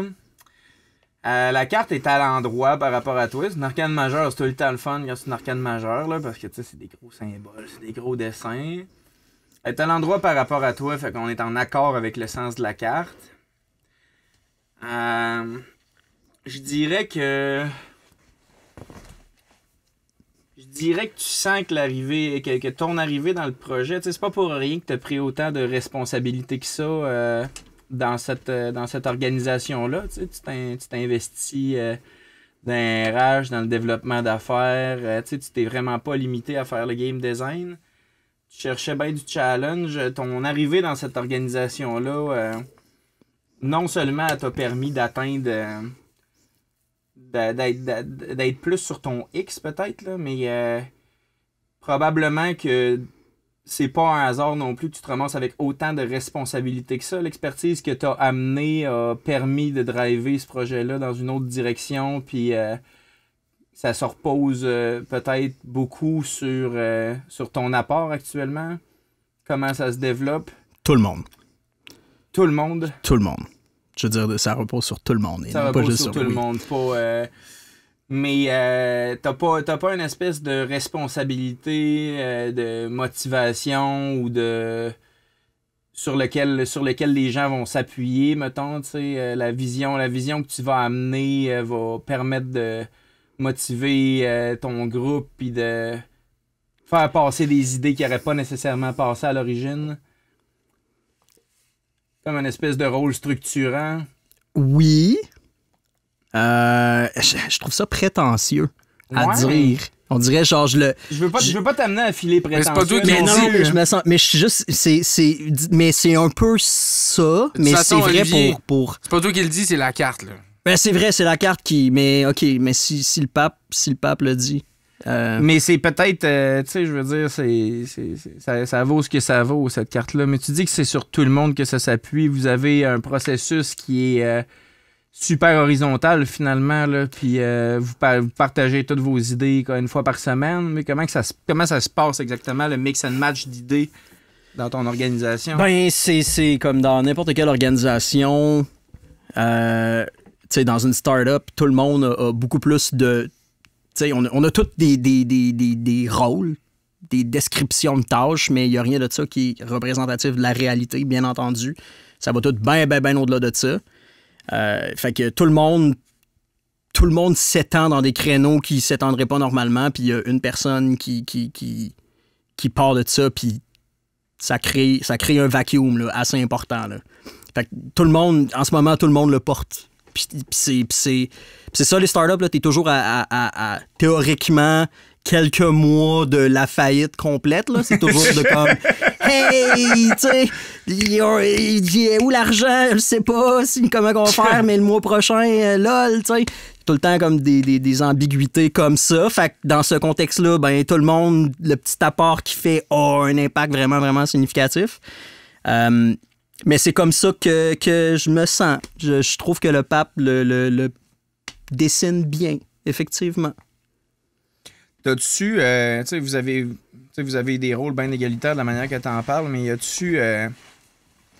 a-tu des positions dans lesquelles tu te ramasses ou que certains d'entre vous se ramassent, que vous êtes plus la face de la compagnie, puis tu sais, comment vous faites votre représentation, votre développement d'affaires? Là-dedans, ça on est plusieurs à occuper ce rôle-là parce que ça dépend si la personne à qui on parle, c'est quelqu'un qui est issu du médical, c'est quelqu'un qui est issu du jeu vidéo, c'est quelqu'un qui est issu de la commercialisation. T'sais, pour tout ce qui est jeu vidéo, ça va être moi. Pour tout ce qui est médical, ça va être la CEO. Pour tout, on a différents...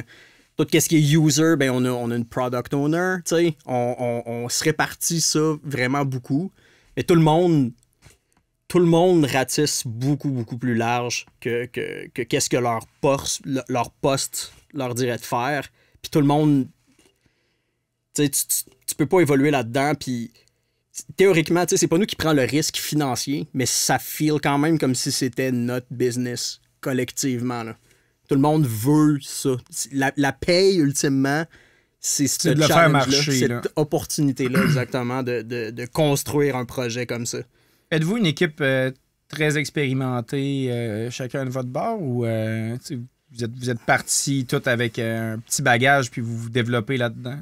On a un mix, là. Tout le monde dans la... Tu sais, parce que on élargit les responsabilités. Tu sais, comme moi, je suis rentré là comme senior, mais dans plusieurs de mes responsabilités en lien avec le RH puis le développement d'affaires, puis même de la direction créative, tu sais, j'avais pas d'expérience formelle là-dedans avant. Là. Fait que je veux dire, théoriquement, je me considérais junior là-dedans, même si j'avais plusieurs années d'expérience au préalable. C'est vrai aussi pour d'autres personnes dans l'entreprise. Mais overall, on est une équipe assez jeune. T'as vraiment le... Puis ça l'aide, là. C'est pas une culture nécessairement de gens qui veulent faire leur 9 à 5 puis mettre ça à off, puis le cerveau, il marche encore la fin de semaine, puis il y a encore des affaires qui se passent, des gens qui écrivent des affaires la nuit, il y a toute cette espèce de...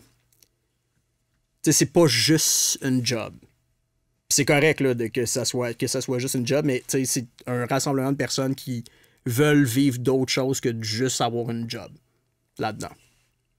Fait que ouais, on est quand même l'équipe de développement, tend vers intermédiaire, mais ultimement, au début, là, c'était les développeurs, ils ont tous commencé comme stagiaires. Là.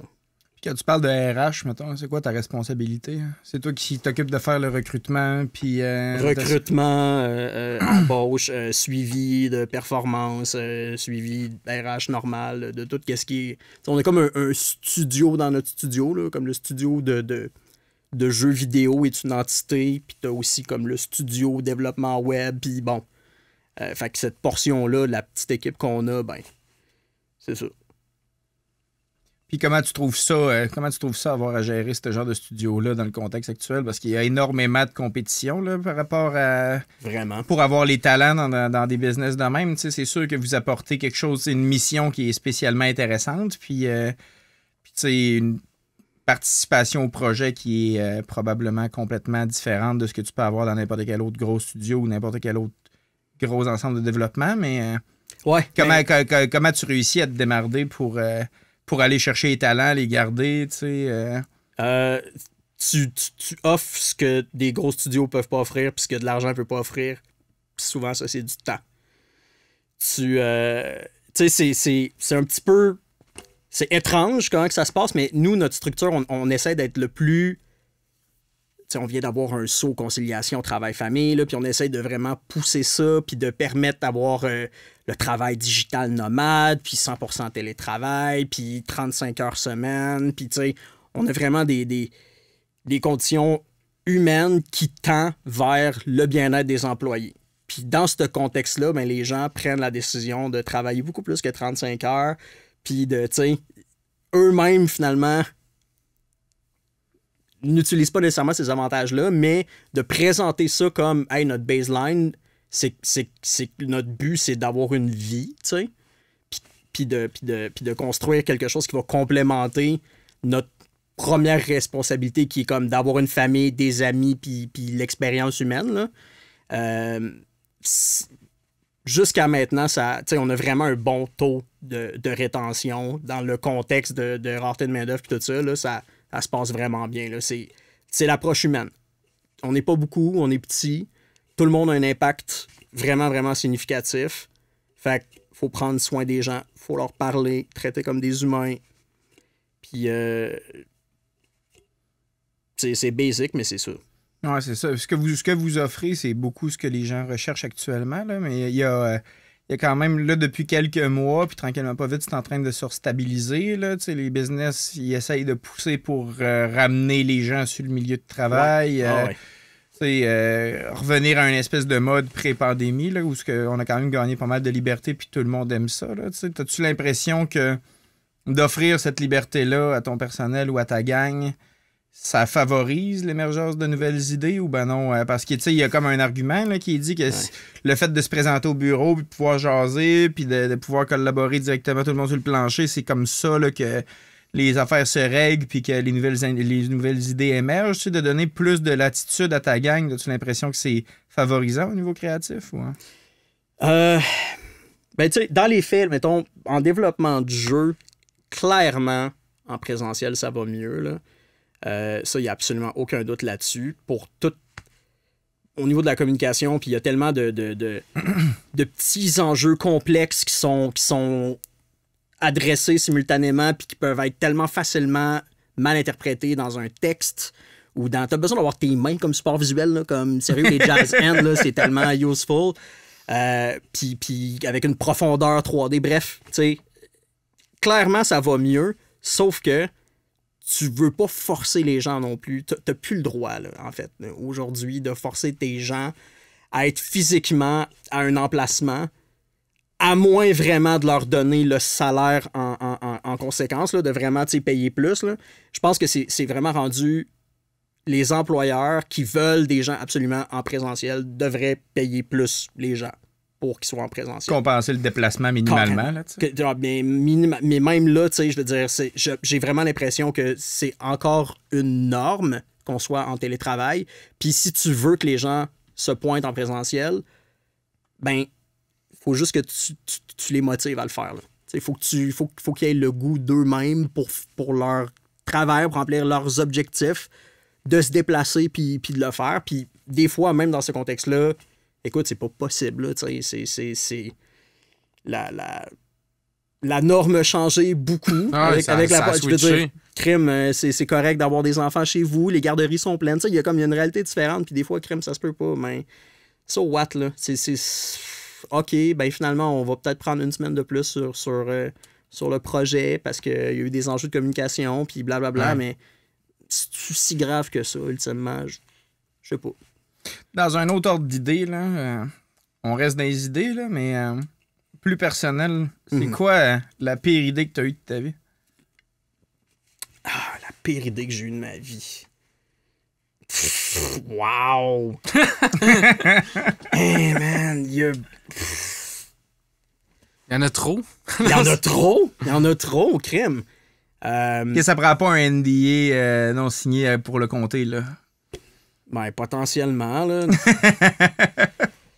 Là, tu parles... OK, la pire idée que j'ai eue comme dans mon travail? Ou... Overall, là, mettons, là, que c'est une asti de mauvaise idée que t'as eue, là.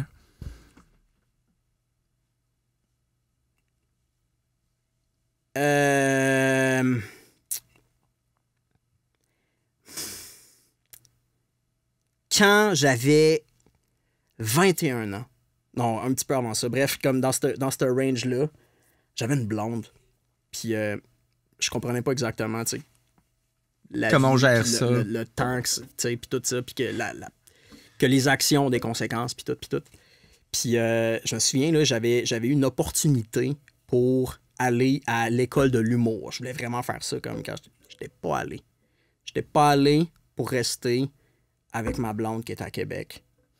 Puis ça s'est terminé pas longtemps après. Puis ouais, je pense que ça, c'était vraiment une décision bord en bord de marde. Même avant d'avoir le résultat, c'était intéressant comme décision. Mais ouais. Tu écris-tu encore... Tu sais, t'es allé à l'école de l'humour pour faire du stand-up ou pour être scripteur ou pour faire du stand-up? C'est-tu quelque chose que ça t'intéresse encore de faire de manière amateur? Des open mic? Tu sais, j'en ai un de mes chums, là, ou quelques-uns, en fait, là, qui sont vraiment des gros geeks d'humour, qui écrivent encore des bits une fois de temps en temps puis qui trouvent ça intéressant. Là. Ouais. Tu pratiques-tu encore cette forme d'art-là pour ton plaisir personnel? Improvisation libre, constamment. Encore de ça, pour vrai. Ce qu'on appelle dire de la merde. C'est ça. Exactement, comme ça se vit au complet là-dedans, puis c'est bien correct. Là. Je veux dire, ça aurait potentiellement été vraiment une décision de merde aussi d'aller à l'école de l'humour. Là. C'est dur à dire. C'est vraiment dur à dire, mais tu sais, c'était à une époque... Mais choisir ta blonde que t'avais à 20 ans plutôt que l'École nationale de l'humour, c'était pas une bonne décision. C'est le fond du raisonnement qui est juste comme... C'est tellement une grosse décision... mal analysé, là. Vraiment, là, regarder du mauvais angle, puis juste comme la petite société de petites personnes dans mon ventre était pas très, très mature à ce moment-là. C'était mal feedé, là. C'était mal feedé, là. Ouais, c'était pas top. Fait que tu les écoutes moins manifester ou plus manifester à cette heure? Ah, je les écoute de plus en plus, là. Non, faut qu'on se trompe, c'est bien d'avoir des idées de... C'est parce que tu les avais pas écoutés, cette fois-là. D'une certaine manière, tu sais. Ou ben non, il y avait une faction là-dedans qui était comme... un petit peu en bas de la ceinture, là. Elle a des beaux yeux, là, tu sais. Là. C'est ça qui se passait, c'est que ça filait right sur le moment, mais je veux dire, ne faites jamais ça, là. Prenez pas des décisions de cette manière-là, mais ouais, ça a été pas mal la leçon de... Crème, faut se considérer. Faut considérer notre futur. On est des... Voilà. Ta blonde à 20 ans, là, pour les gens qui écoutent qui ont 20 ans, là, ta blonde actuelle, si t'écoutes le podcast avec elle, regarde-la droite dans les yeux, là, je vais te dire ce que j'ai à dire. Là. Tu vas à perdre. C'est ça, elle restera jamais. Elle restera pas, celle-là, qui est assise sur ton divan à côté de toi là, en ce moment. Oh, probablement pas. Si tu lui donnes tout, elle va tout t'apprendre. Là, tu la regardes ça encore dans les yeux, là? Vas-y aux danseuses, même si elle veut pas. Vas-y. C'est peut-être pour ça qu'elle restera pas, en fait. Si tu te mets à plus l'écouter. Mais Puis créativement, mettons, plus spécifiquement, la meilleure idée que t'as eue, là, un coup que t'as eu, que t'as fait, Chris, c'est hot, ça, là, genre le résultat que ça a donné, puis je suis vraiment fier de cette affaire-là. Pour vrai, là, mes réponses sont boring, mais j'ai eu une réflexion là-dessus. C'est de me laisser pousser à la barbe. C'est de me laisser pousser à... Tu sais, j'ai comme... Ça fait depuis que je peux, là, que je me laisse pousser à la barbe. J'ai jamais vu, tu sais, en dessous de quoi que ça a de l'air. Puis récemment, j'ai décidé, je veux dire, je remarque, là, que je vieillis. J'ai des rides, puis tout ça. Puis là, comme je viens de remarquer ça... Puis j'ai downloadé Face App. Puis j'ai fait comme, OK, man, de quoi j'ai l'air? Tu sais, pas de barbe. Puis c'était tellement... Hey, man, tu sais, ça me carry tellement, comme visuellement, j'ai l'impression. En tout cas, fait que je suis vraiment, vraiment, vraiment très, très... Tu sais, je considérais récemment, tu sais, la raser, là, j'étais vraiment juste comme, OK, confirmation, Face App. Oh, what the non. going on? Puis, ouais, non, c'est ça... Fait que, ouais, basically, de pas me raser. c'est une bonne décision continuelle. C'est probablement la décision qui a nécessité le moins d'efforts et qui a eu comme l'impact le plus positif, objectivement. Chris met de l'externalité positive, cette barbe-là. À côté, là, vraiment... Ouais. Ben, je suis exactement dans la même zone que toi par rapport à ça. Là. C'est curieux, toi. Magnifique, c'est l'enfer. Ben, merci, la tienne aussi. Mais c'est Gabin. Mon menton, il est là. C'est exactement ça. Man. C'est ça le problème. Il y a plusieurs mentons, puis parce que le problème, c'est que ça t'allonge la face. Fait que là, le monde, ils ont l'impression que t'as un beau... Ils s'imaginent un beau, gros crise de menton de grec en dessous de ça. Cheekbone. Non. Tu sais, c'est comme... c'est parce que c'est ça. Ça laisse place à l'interprétation. Là. La fille peut t'imaginer comme qu'elle veut en dessous de ça. Mais non, c'est pas chic, là. C'est vraiment un outil puissant, ouais. Dernière affaire, tu dirais à du monde qui se lance dans le jeu vidéo, dans le game design aujourd'hui, qui sont en train de penser à faire une carrière là-dedans, c'est quoi un premier conseil que tu leur donnerais pour que ça se passe bien et qu'il y ait du fun?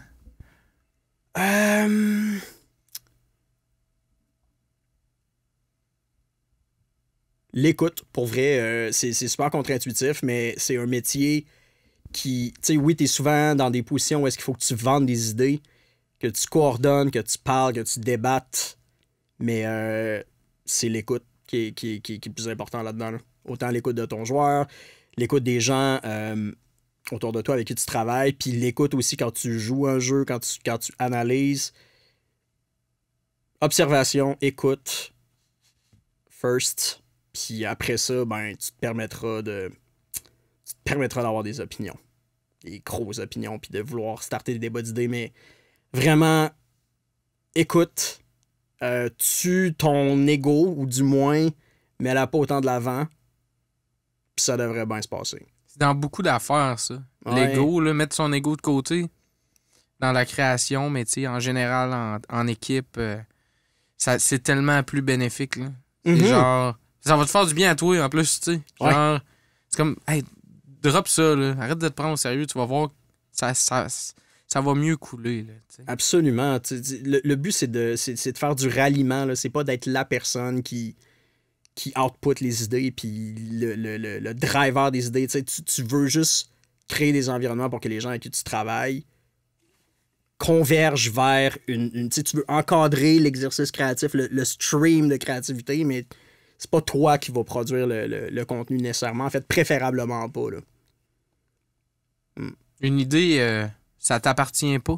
Ça appartient à ta petite société en dedans de toi c'est elle qui crie fort quand tu les as bien nourris. C'est vrai. C'est beau. Bien dit.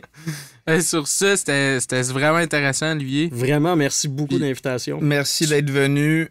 Je pense que ça prend une main d'applaudissement. Ouais. Allons-y. Ben oui. Yeah!